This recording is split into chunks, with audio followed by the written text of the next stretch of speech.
I woke up to a note on my bedside table. It read, "Welcome to your new home. Please follow the rules carefully to ensure your safety and well-being." I frowned, wondering what this was all about. I had just moved into a small cabin in the woods, hoping for a peaceful escape from the city.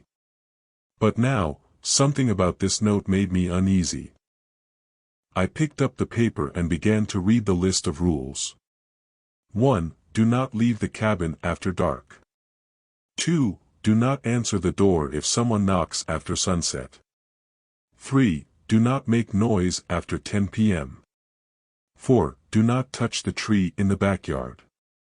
5. Do not move the furniture in the living room. I shook my head, feeling more and more uneasy with each passing moment. Who would leave such strange and arbitrary rules for a new tenant?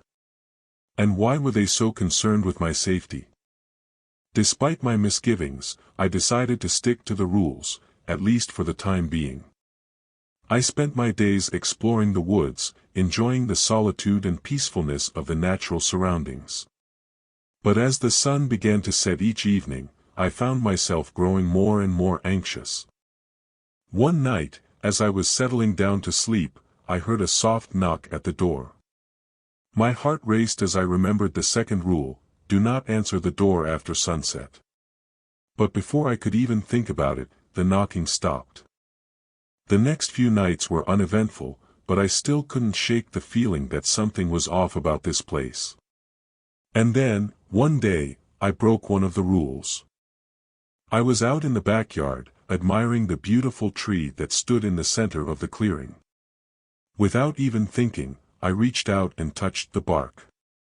And that's when I heard it, a soft whispering sound, like someone was speaking right behind me. I turned around, but no one was there. I looked back at the tree, and that's when I noticed the strange markings etched into the bark.